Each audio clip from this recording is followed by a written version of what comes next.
हाँ, तो अब हम लोग नेक्स्ट स्टार्ट करते हैं। काफ़ी लेट हो गया है क्योंकि थोड़ा कुछ मैं बिज़ी हो गया था। तो अब मैं कोशिश करूँगा अब डेली पर डे 15 से 20 मिनट की वीडियो आए। तो यहाँ तक हम लोगों ने पढ़ लिया था। इसके बाद अब नेक्स्ट स्टार्ट करते हैं।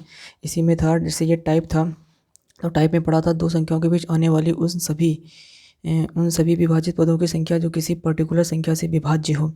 तो ये हमने पढ़ा था। तो जैसे ये विभाज्य पद हमने बोला था, मतलब जिस पर्टिकुलर, जैसे इसमें दे रहा है कि 3 से विभाज्य हो, तो ये विभाज्य का मतलब क्या होता है? हम लोग इस तरह करते हैं ना, जैसे यहाँ पे ये भाजक को भाग देते हैं भाज्य में। यहाँ आता है भागफल और ये नीचे क्या होता है? शेषफल बचता है। तो ये भाजक होगा, यानी कि ये विभाज्य पद की जगह लिख दो भाजक। ये हम भाजक से ही भाग देते हैं जो भी संख्या होती है। तो ये हो गया है। तो अब हम लोग नेक्स्ट टॉपिक क्या पढ़ेंगे? उसमें पढ़ेंगे दो संख्याओं के बीच आने वाली उन सभी, जैसे इसमें था विभाजित पदों की संख्या, तो उसमें भी यही रहेगा, विभाजित पदों की संख्या। संख्या का ये विभाजित पदों की संख्या पूछी है, अब कह देगा विभाजित पदों का योग। विभाजित पदों के संख्याओं का योग क्या होगा, उनका तुम्हें योग बताना होगा।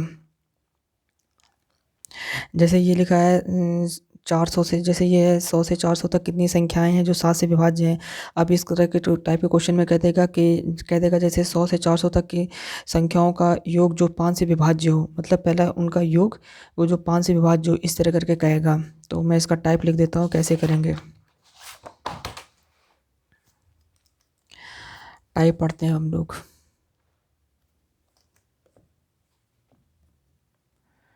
टाइप तो जैसे लिखेंगे दो संख्याओं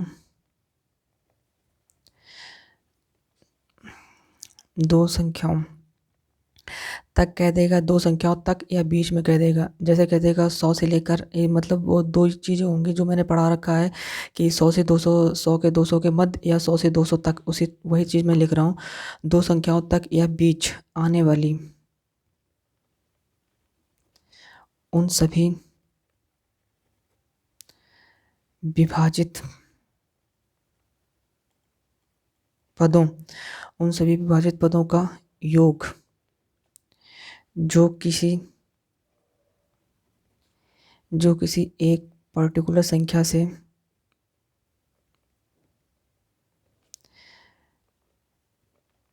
विभाज्य हो।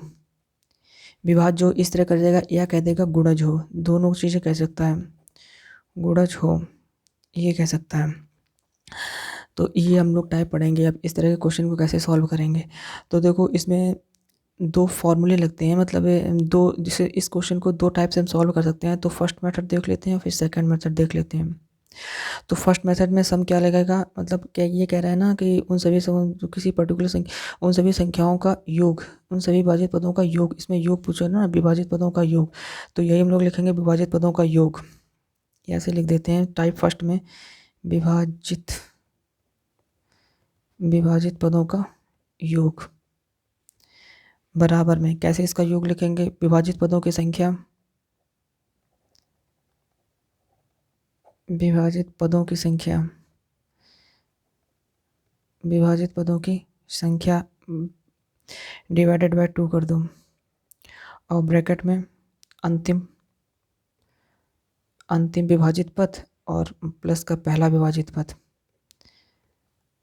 अंतिम विभाजित लिख लेना, विभाजित पद और प्लस पहला विभाजित पद, ये लिख लेना। तो ये, और सेकंड मेथड में हम लोग क्या करते हैं, विभाजित पदों की संख्या योग, सम निकाल लेना, वही लिख लेना, विभाजित पदों का योग। तो सम बराबर क्या होगा? मल्टीपल, मतलब जो जिस संख्या का गुणज हो। जैसे ये कह रहा है ना कि विभाजित हो या गुणज हो जो संख्या, उसका मल्टीपल, ब्रैकेट में n+1 डिवाइडेड बाई 2। ये फॉर्मूला क्या है? ये प्रथम n प्राकृतिक संख्याओं का योग का फॉर्मूला है। तो चाहे इस फॉर्मूले से रख के कर दो, या फिर हम लोग वो लगा दो, या ये लगा दो।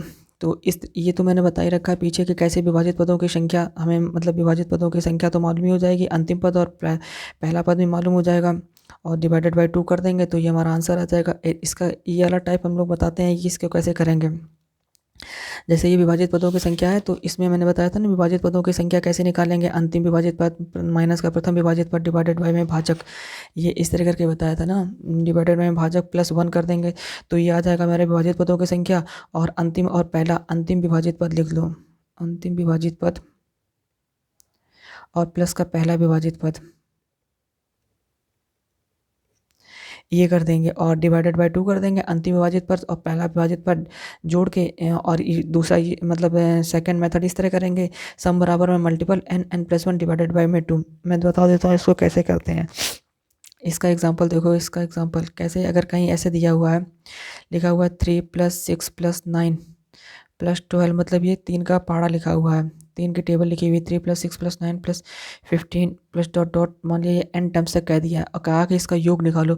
तो हम लोग देखो सिंपल क्या करेंगे, पहले हमने 3 कॉमन कर लिया, 3 कॉमन कर लिया, यहाँ क्या बचा 1 + 2, 3 एकम 3, 3 दूनी 6, 3 त्रिका 9, इस तरह बचता रहेगा 1 + 2 + 3 + 4 + dot dot dot plus n बचेगा। तो ये 3 हमने लिख लिया ब्रैकेट में, ये क्या है, ये n टर्म्स पदों का n प्राकृतिक संख्याओं का योग लिखा है ना, ये कितना होता है n + 1 जो पहले बताया डिवाइडेड बाय में 2।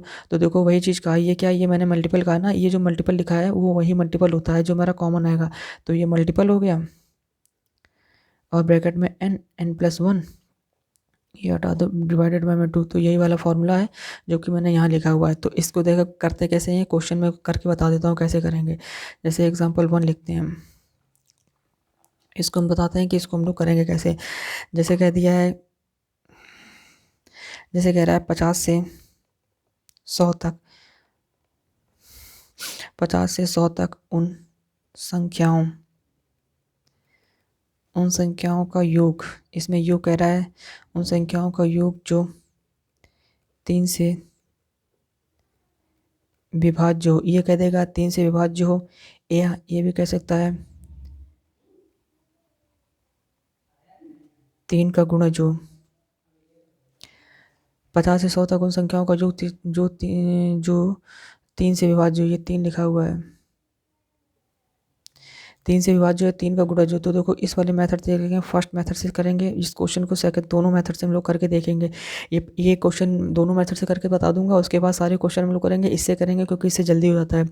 तो क्या है 50 से 100 तक उन संख्याओं का योग 3 से विभाज्य हो गया, 3 का, तो इसमें विभाजित पदों का योग हमें निकालना ना, योग कह रहा है, तो योग बराबर क्या होता है विभाजित पदों की संख्या। तो विभाजित पदों की संख्या, ये मैंने फॉर्मूला बताया था, विभाजित पदों की संख्या अंतिम विभाजित पद माइनस प्रथम विभाजित पद डिवाइडेड बाय जो भाजक होता है। तो देखो 50 से 100 तक है, तो 50 को भी लेना और 100 को भी लेना, 50 से 100 तक कह रहा है, तो देखो हमने यहाँ 50 लिखा, यहाँ 100 लिखा, डिवाइडेड बाय में 3 कह रहा है ना, 3 से विभाज्य, 3 से विभाज्य कर दो, तो देखो 3 एकम 3 और कितना बचा 2, 20 3 18, 18 2 20 डिवाइडेड बाय में 3, 16 3 48, 2 50/3, ठीक है।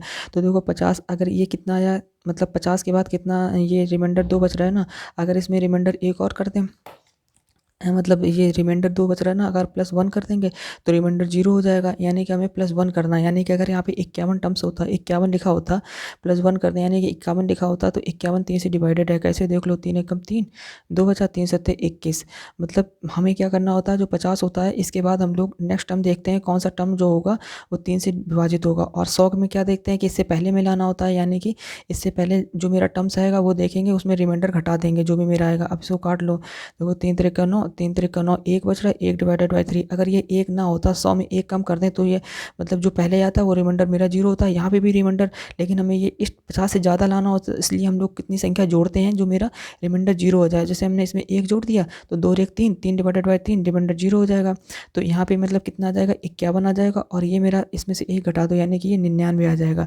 तो ये मेरा प्रथम पद कितना हो जाएगा 91, और अंतिम पद कितना हो जाएगा 99 हो जाएगा। तो इसमें विभाजित पदों की संख्या हमने पीछे n लिखा था, n, तो n निकालते हैं, n बराबर कितना आ जाएगा, फॉर्मूला क्या था, अंतिम विभाजित पद माइनस प्रथम विभाजित पद डिवाइडेड बाय भाजक +1, तो अंतिम विभाजित पद कितना है 99 माइनस 91 डिवाइडेड बाय में 3 से विभाज्य है, तो 3 और +1 इस तरह लिखेंगे। अब घटा लो, 9 में से गया 8, 9 में से 5 गया 4 डिवाइडेड बाय 3 और +1, तो कर दो 3 एकम 3 3 18, 16 और 1 17, ये मेरी n की वैल्यू आ गई, ये n की वैल्यू आ गई, यहाँ पे रख दो। अब देखो विभाजित पदों का योग यानी कि सम लिख लो, सम बराबर क्या होता है विभाजित पदों की संख्या जो कि मेरी 17 आई, तो 17 डिवाइडेड बाय में 2 और प्लस अंतिम विभाजित पद कितना है 99, तो 99 लिख दिया, और प्लस प्रथम विभाजित पद कितना है, प्रथम विभाजित पद 91, 51 प्लस 51 लिख लिया। अब देखो 17 डिवाइडेड बाई 2 प्लस गुणे में कर दो और ये जोड़ दो, तो 99 और 1 100 और 50 150, यानी कि 150 हो गया। अब काट दो, 2 सत्ते 14, 2 पंचे 214, 214, 2 पंचे 10, 75 आया। अब 17 इंटू 75 कर दो, कितना आएगा? 17 अपना 85, 5 हासिल लगी 8 और 17 सत्ते 144 और 8, 144 और 8 कितना हुआ है? 144 और 6 150, 6 और 2 8, 152, 152। तो ये मेरा आंसर आ जाएगा। अब इस मेथड से करके देख लेते हैं। इस मेथड में डायरेक्ट हम लोग सम निकाल सकते हैं, तो सम बराबर कितना होगा? मल्टीपल। तो मल्टीपल कितना है? तो हाँ सॉरी, इसमें कैसे करते हैं कि जो मल्टीपल का ये फॉर्मूला होता है, ये वाला जो फॉर्मूला होता है, ये क्या होता है? वेयर एन क्या होता है? An starting from 1। इसमें लिख लेते हैं वेयर एन बराबर में पदों की संख्या स्टार्टिंग फ्रॉम 1, पदों की संख्या स्टार्टिंग फ्रॉम 1, स्टार्टिंग फ्रॉम 1। तो हम लोग क्या करते हैं, 1 से 100 तक इसमें देखते हैं, 1 से 100 तक, और फिर 1 से 100 से कम देखेंगे ना, क्योंकि 50 से तो स्टार्ट कर रहे हैं। तो 1 से 49, 1 से 49 तक। तो 1 से 100 तक देखते हैं। तो 1 से 100 तक ऐसे कितने पद होंगे जो 3 से विभाज्य होंगे? तो क्या करेंगे, हम इसमें 3 का डिवाइड कर देंगे। और 1 से 49 तक ऐसे कितने पद होंगे जो 3 से डिवाइड होंगे? तो 3 का भाग कर देंगे। तो इसमें कितना आ जाएगा? 33 सही 1/3। और ये कितना आ जाएगा? 3 एकम 3, 3 18, 1 सही 1/3। यानी कि आ गया 33। मतलब 33 ऐसे पद होंगे जो 33 ऐसे पद, 1 से 100 तक 33 ऐसे पद होंगे जो 3 से डिवाइड होंगे। उसी तरह 1 से 49 के बीच में 16 ऐसे पद होंगे जो 3 से डिविजिबल होंगे। तो मल्टीपल कितना आ जाएगा? यही हमारी से मल्टीपल में आ जाती है जो हम लोग लिखते हैं। सॉरी, ये 3 तो हमारा मल्टीपल आ जाएगा। और एन नंबर ऑफ टाइम पदों की संख्या स्टार्टिंग फ्रॉम 1। तो ऐसे कितने पद होंगे जो 3 से विभाज्य होंगे? 33 पद होंगे। तो बस ये लगा दो फॉर्मूला। तो सम का फॉर्मूला कितना आ जाएगा? सम बराबर में इसके लिए कि दोनों हम लोग क्या करेंगे, 1 से 100 तक निकालेंगे, फिर 1 से 49 तक निकाल के दोनों घटा देंगे, तो वो मेरा फॉर्मूला आ जाएगा। तो सम बराबर में इसका निकाल लो, तो इसका कितना आ जाएगा? इसका सम आ जाएगा मल्टीपल, ये फॉर्मूला यही दोनों में लगाएंगे तो मल्टीपल कितना आ जाएगा? मल्टीपल है 3 और गुणे एन की वैल्यू कितनी है? 33। तो 33 गुणे 34 डिवाइडेड बाई 2 माइनस का 3, यहाँ पे करेंगे 3 गुणे एन की वैल्यू है 16 गुणे 17 डिवाइडेड बाई में 2। ये 17 कैसे आया? एन की वैल्यू जब 16 रखेंगे और फिर यहाँ पे एन की वैल्यू 16 लगाएंगे, तो 16 17 डिवाइडेड बाई में 2। अब इसमें से 3 कॉमन कर लो और ये कर लो 33 गुणे 34 डिवाइडेड बाई 2 माइनस 16 गुणे 17 डिवाइडेड बाई 2। अब इसको सॉल्व कर लेते हैं। तो देखो 2 एकम 2, 2 सत्ते 14 और ये 2 अट्ठे 16, ये करते हैं। अब इसको प्रैक्टिस नहीं है तो कैलकुलेटर्स के यूज़ करते हैं हम लोग, जल्दी आ जाएगा। बाकी तो तुम करना ही पड़ेगा तुम्हें। 33 गुणे 17 कितना आया? 561 माइनस 17 गुणे 8 136, 136 माइनस 561 और इंटू 3 1275। कितना आया? 1275। तो यही हमारा आंसर आ जाएगा 1275। हाँ, तो ये हमारा 1275 आंसर आ गया है। तो ये भी 1275 ही आएगा। वो मैंने 1525 गलती से हो गया, 17 सत्ते 144 मैंने कर दिया। 17 सत्ते कितना होता है? 119 होता है, तो वो मेरी गलती हो गई थी। आंसर यही आएगा 1275। बाकी तुम अपना कैलकुलेशन तो तुम इसमें भी कर सकती थी, वो मिस्टेक हो जाती है। तो इस तरह करके क्वेश्चन करेंगे। अब एक दूसरा क्वेश्चन देख लेते हैं इसी तरह। तो उसमें क्या करेंगे हम लोग, हाँ इसी तरह सेम क्वेश्चन रहेगा। तो अब हम इसको इस तरह नहीं करेंगे, ये थोड़ा मुझे लेंदी मेथड लगता है। हम लोग इस तरह कर लेंगे, ये ज़्यादा हो जाता है। बाकी तुम्हें जो सा समझ में आए, चाहे इससे करो या इससे करो, कोई किसी भी मेथड से कर सकते हैं। अब जैसे हम लोग लिखते हैं 100 से 200 के बीच, 100 से 200 तक उन संख्याओं का योग, उन संख्याओं का योग जो 3 का गुणज हो या 3 से विभाज्य हों। ये करना है 100 से 200 तक उन संख्याओं को जो 3 का गुणज हो। तो हम लोग अगर इस फॉर्मूले से करते हैं तो क्या करते हैं, 1 से 200 तक निकाल लेते हैं, फिर 1 से 100 तक निकाल लेते हैं। अब 3 का गुणज करा तो डिवाइडेड बाई 3 दोनों में कर लेते हैं। तो देखो इसमें कितने 1 से 200 तक कितने पद आएंगे जो 3 से डिविजिबल होंगे। तो देखो 3 18, 2 3 18, बस 66 से 2/3। इसमें ये रिमाइंडर कोई मतलब नहीं रहता है, खाली में 66 पद आ जाएंगे। और इसमें कर लेते हैं तो 33, 3 53, 3 53, 1 से 1/3, इससे कोई मतलब नहीं। 33 मतलब इससे में 33 से मतलब होता है। तो मल्टीपल तो हमारा 3 ही रहेगा, 3 का गुणज एन की वैल्यू कितनी आ जाएगी? 33। तो देखो इसमें कितना आ जाएगा 3, एक्चुअली क्या होता है, जो गुणा जो होता है वो हमारा मल्टीपल जो तो सेम रहता है दोनों में, तो 3 कॉमन आ जाएगा, 3 कॉमन कर लो। अब हमें ये 66 से मतलब रहेगा, 33 से मतलब रहेगा, तो कितना आएगा, 66 गुणे 67 डिवाइडेड बाई 2 माइनस 33 गुणे 34 डिवाइडेड बाई 2। बस हम लोग डायरेक्ट ऐसे लिख लेंगे। अब इस इसकी कैलकुलेशन कर लेंगे, आंसर आ जाएगा। क्यों? क्योंकि हमने ये फॉर्मूला यहाँ पे लगाया था ना, ये वाला। तो इसमें एक पद जब हमें मालूम हो जाएगा 66 आया, तो दूसरा पद n+1 होता है, तो 66 गुणे 67 आ जाएगा। उसी तरह इसमें n की वैल्यू 33 मालूम हो गई, कि मतलब 1 से 100 तक ऐसे 33 पद हैं जो 3 से डिविजिबल होंगे। तो 33 यहाँ पे रख दिया, 33 गुणे 34, यहाँ 34 आएगा, डिवाइडेड बाई 2 कर दिया। अब इसको बस सॉल्व कर लेते हैं। तो देखो इसको सॉल्व कैसे करते हैं, 2 से काट दो, 2 3 6, 2 3 6, ये लिखा हुआ है 11 गुणे 3, ये है 3 गुणे 11, तो 3 से इसमें गुणा कर देते हैं। 3 सत्ते 21, एक हाथ से लगी 2, 6 त्रिक 18 और 2 21, 18 18 2 20, ये 20 आ गया। अब इसमें 11 का मल्टीपल करते हैं तो 1 आ जाएगा, 1 1 0 1 1 2 और ये 2, ये आ जाएगा। इसका गुणा करने पे इन सब का कैलकुलेशन करोगे ये आएगा। और इसका कर लेते हैं, 2 से काट देते हैं, 2 एकम 2, 2 7 14। अब 33 गुणे 17, इसी तरह इसमें कर लेते हैं। 17 तियाँ 51, 51 गुण 3 को क्या लिख दिया, 3 गुणे 11 लिख दिया। अब 17 का 3 में कर लो, 17 तियाँ 51, और हमें 11 का गुणा करना आता ही है किसी भी संख्या से। तो कितना आ जाएगा, 1 5 और 1 6, और ये आ जाएगा 5। अब घटा दो 2, ये कितना था, 221 था। 1 मिनट, कितना था, 201 इंटू में 11, 2211, हाँ ये 11 था, ठीक है। 2211, तो 2211 माइनस 556 कर देते हैं। 2211 माइनस का 561, 56 नहीं 561, और इंटू 3 कर देते हैं। तो ये मेरा आ जाता है 4950। तो यही मेरा आंसर आ जाएगा। कैलकुलेट करके एक बार देख लेना। और इसमें क्वेश्चन हम लोग देख लेते हैं, दूसरा हुआ। एक और क्वेश्चन देख लेते हैं, थर्ड एग्जाम्पल। थर्ड जैसे कहता है 50 से 100, 50 से 100 तक उन, ये तो बता दिया शायद मैंने, 50 से 100 तक, हाँ उन संख्याओं को जो 3 से विभाज्य हो, ठीक है। जैसे 50 से 100 तक, ये 50 से 100 तक कह दिया था, तो इसका आंसर कितना आ रहा था, 1275 आ रहा था।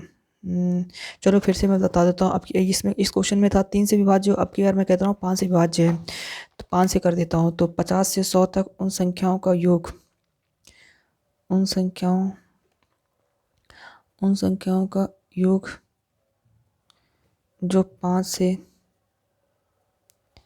विभाज्य हों या 5 का गुणज हों।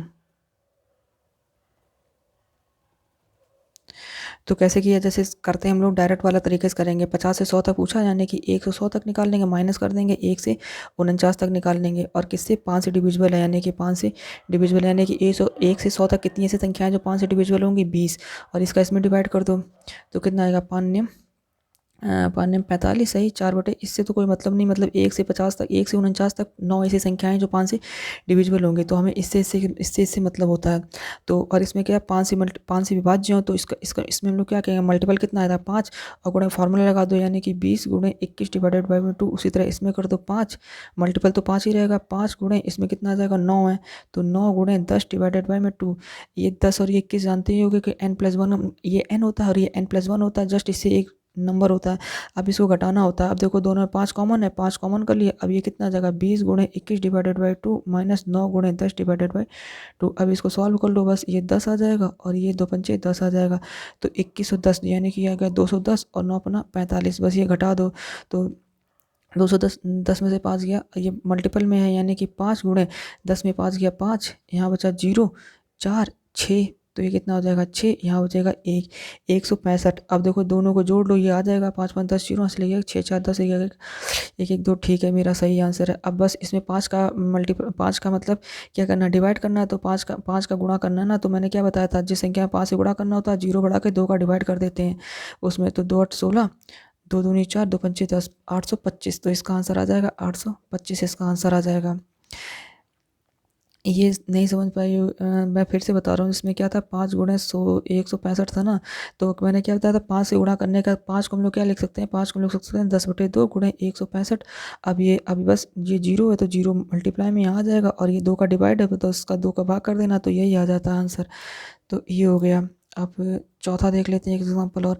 इसमें क्या था, 50 से 100 तक उन संख्याओं का योग जो 5 से, अब मैंने लिख दिया 50 और 100 के मध्य, मध्य कह दो या बीच में कह दो, 50 और 100 के मध्य या बीच उन संख्याओं का योग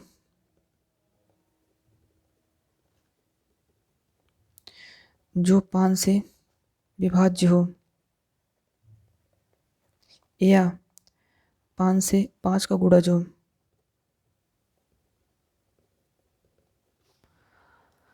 5 का गुणा जो, तो इसमें क्या करते हैं, ये देखो मध्य वाला आया है, तो 1 से 100 के मध्य, 1 से 100 के मध्य क्या कह रहा है, तो हमें 1 से 99 लिखना, 1 से 99 तक लिखना पड़ेगा। और 50 और 100, तो 50 हमें काउंट करना पड़ेगा ना, क्योंकि 50 50 और 100 के मध्य का मतलब 50 से ज़्यादा, तो हम 1 से 50 तक कर लेंगे। 50 से ज़्यादा की मतलब इसमें होता हुआ इस तरह के बहुत से क्वेश्चन बचा चुका हूँ मैं, तो वो समझ में आ जाएगा। तो 1 से 100 तक ऐसे कितनी संख्याएं हों, 1 से 99 तक ऐसी कितनी संख्या होगी जो 5 से डिविजिबल होंगी, बस 5 से डिवाइड कर दो, 5 एकम 5, 4 5 9 45, अब बस 19 पद होंगे यहाँ पे, जो रिमाइंडर बटे 5 आएगा, रिमाइंडर बचेगा, उसका कोई मतलब नहीं होता है। इसमें 5 कर दो तो 10 बटे 0 रिमाइंडर आता है, तो इससे कोई मतलब नहीं, हमें तो इस संख्या से मतलब होती है खाली कि कितने से पद आ रहे हैं। तो इसमें क्या करते हैं, इसके लिए क्या करते हैं, 5 का मल्टीपल है ना, तो डायरेक्ट मैं ये, जैसे इसमें दोनों में 5 5 आता है, तो मैं क्या करता हूँ, डायरेक्ट कॉमन ही ले लेता हूँ 5, क्योंकि 5 है तो 5 डायरेक्ट कॉमन ले लिया करो। 5 कॉमन ले लिया, 19 पद है, तो 19 गुणे 20 डिवाइडेड बाई 2, माइनस 10 आया तो 10 गुणे 11 डिवाइडेड बाई 2, डायरेक्ट ये लिखा करो। ये सब इतना मतलब ये स्टेप बच जाएगी हम लोगों की, ये वाली जो स्टेप होती है इसको ना लिख के डायरेक्ट ये लिख दिया करो। जो भी मल्टीपल या गुणा जुआ करे उसको बाहर करके, फिर जितने मेरे पद आया करेंगे वो पद, उससे एक ज़्यादा पद बटे 2, माइनस जो यहाँ पे पद आया करे वो उससे एक ज़्यादा बटे 2। अब ये काट दो, 2 एकम 2, ये हो गया 190। इसका 19 का 10 में मल्टीप्लाई करेंगे, ये 2 पंचे 10, 11 पचे 55। अब बस 5 ये है, 5 गुणे ये 190 में से 55 घटा दो, तो 10 में से 5 गया 5, यहाँ बचे 8, 8 में से 5 गया 3, और ये 1 तो 1 है। अब ये है 5 गुणे 135, तो मैंने 5 का मल्टीप्लाई करने का तरीका क्या बताया है, इसके आगे 0 बढ़ा के 2 का भाग कर दो, ये है 0 बढ़ा के 2 का भाग कर दो, तो 2 छंग 12, 2 सत्ते 14, 2 पंचे 10, 675, तो यही आंसर आ जाएगा मेरा 675। तो इस तरह के क्वेश्चन हो जाएंगे।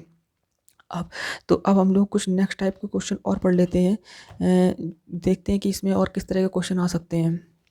मैं मतलब जितने ये सब क्वेश्चन बता रहा हूँ, ये सारे क्वेश्चन एक बार समझ में आ जाएंगे, फिर सारे क्वेश्चन इजी लगने लगेंगे ये, तो इनको एक बार अच्छे से तुम देख लो। तो और हम लोग क्वेश्चन और अभी देखते हैं। अब हम लोग जो नेक्स्ट टॉपिक पढ़ेंगे वो पढ़ेंगे क्रमागत संख्याएं। इसी में देख लेते हैं, नेक्स्ट टॉपिक पढ़ेंगे हम लोग क्रमागत क्रमागत संख्याएं। क्रमागत संख्याएं का मतलब होता है लगातार, क्रमागत का मतलब होता है लगातार जो चलती रहे। तो ये हम लोग नेक्स्ट टॉपिक मतलब नेक्स्ट लेक्चर में कंप्लीट करते हैं क्रमागत संख्याएं। तो इसमें हम लोग इस तरह क्वेश्चन पढ़ेंगे कि मतलब जैसे कह देगा कि 3 क्रमागत, ऐसे भी कह सकता है 3 क्रमागत संख्याओं का योग अगर 5 है, तो जैसे कह देगा 3 क्रमागत संख्याओं का योग 50 है, तो वो संख्याएं क्या होंगी। या ये कह देगा 3 क्रमागत विषम संख्याओं का योग 25 है, तो उनमें से मतलब वो कौन सी संख्याएं होंगी, इन संख्याओं का योग बताना है। और विषम संख्याएं भी सम संख्याएं कह सकता है, इसी में विषम संख्याएं कह सकता है। तो इस टाइप के जो क्वेश्चन होंगे वो हम लोग नेक्स्ट वीडियो में देखते हैं।